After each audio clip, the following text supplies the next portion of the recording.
For me, the central question in the Caiplie Caves by Karen Solie is, where should the poet be? And not just physically, but where should the poet position themselves or allow themselves to be positioned in the culture? In this book we read about Saint Ethanan, who retreats to the eponymous Caiplie Caves to work out where they should set themselves, where they should be in there, or the world going around them like a whirlwind, like a vortex, or to actually go out and enter the world. And that's what the book is asking. Where should the poet be? Where should we be as humans? What should we do? Shall we enter the world or shall we step back from it? It reminds me of my Uncle Charlie, who was a photographer, an amateur photographer, and would develop the photographs in his dark room at home, but would never show them to anybody. And I said, why not, Charlie? He said, because taking them's enough. Why should I show them to anybody? And I thought, that's not what you want as a poet or a photographer. You've got to take them out and show them to people. You've got to show people the poems, show people the photographs. And I think that's what this remarkable, visceral, bingo book is all about. Karen.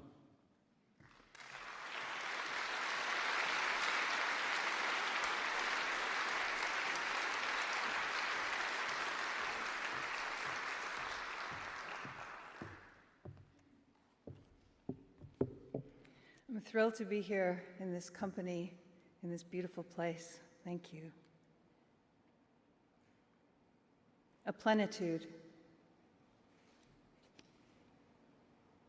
Appearing as though they originate in spiritual rather than material seed, as proof we don't know how to properly celebrate or mourn.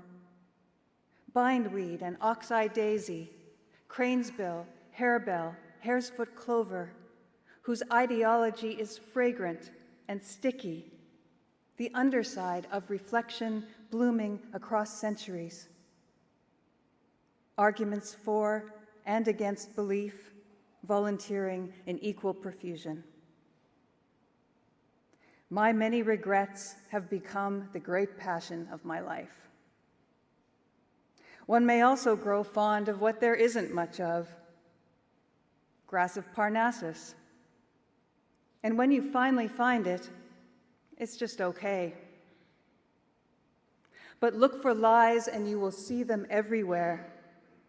Like the melancholy thistle, erect, spineless herb of the sunflower family. That the eradication of desire promotes peace and lengthens life is time-honored counsel. Still, you can't simply wait until you feel like it.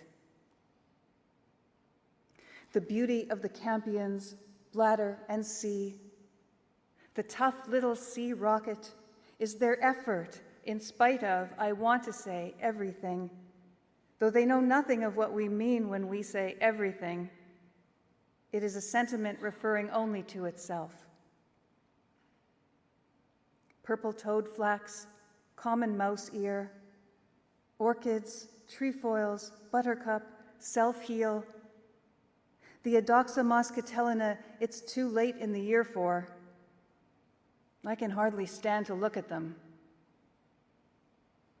And all identified after the fact. But for the banks of wild roses, the poppies you loved, parked like an ambulance by the barley field. I've chosen 3 poems that are all set on the coastal path in Fife that runs alongside the Caiplie Caves. And as Ian said, the question of how to act inside the memory of error and the prospect of error is a concern of the book. This is called A Miscalculation.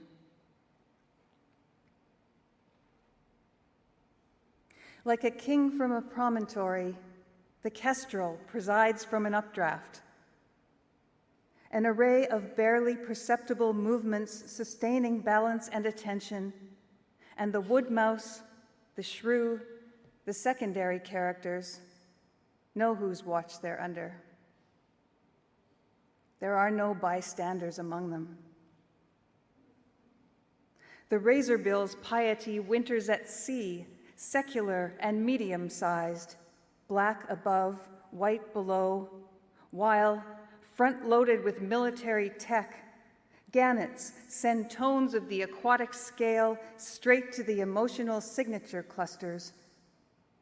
Though we human proprietors of emotion are to them as circumstantial as the shadow I cast over a vole's workday, my presence too general for relevance.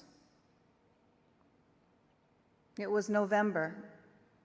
I made these notes, then in absent-minded self-disgust, set out on the path from Crail, and by sunset at 4, could neither return nor make Kingsbarns before dark. Though no one knew where I was, real danger lay elsewhere. No cows even. Just sleepless fields staring skyward and the firth prowling the forest of itself, what's hidden as well as what hides it. To turn back would have made sense, but I chose otherwise. A lamppost at what I assumed was the golf course, a fixed point I couldn't seem to advance on, like a misinterpretation pursued because now it is your life. Proportion vanished. A creature scratching at a stone dike was big as the North Atlantic, and my body, not as old as when visible, became not one with mind, but indistinguishable. Consciousness feeling with the blunt toe of its boot as its footprints fill with groundwater.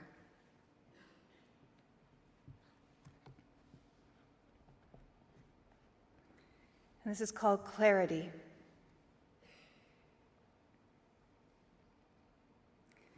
In the center of the path, near the ruined bothy,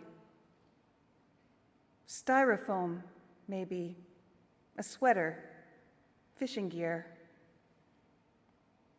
As I approached, I saw it was a gannet. How odd. How long, then, before I realized it was dead? When did my sixth receiver register the hydrostatic pressure of fluid newly at rest between subject and object? Bill beneath its wing, the head's saffron seemed a signal that should fade in death. What killed it had not been vain in its signature, allowing for the vulnerable feet to be tucked, as is the instinct, under the quilt of its body. Cormorants presided the way they do over the sea's many funerals. Rock spoke through its forms the eulogy. The smaller is not the lesser stone. The day's warm air had cold ribbon through it, like a hotel atrium built around a stream, or the childhood swimming hole fed by an artesian current I visualized as darker than the surrounding water and more coherent, its integrity having not yet degraded. Much of what I feared then has happened, though not always as I'd feared, and so much more to fear than I'd imagined. On an afternoon beneath the clearing, we watched the gannets dive, looked from the cliff edge straight through the clear water to the origins of variety. Thank you.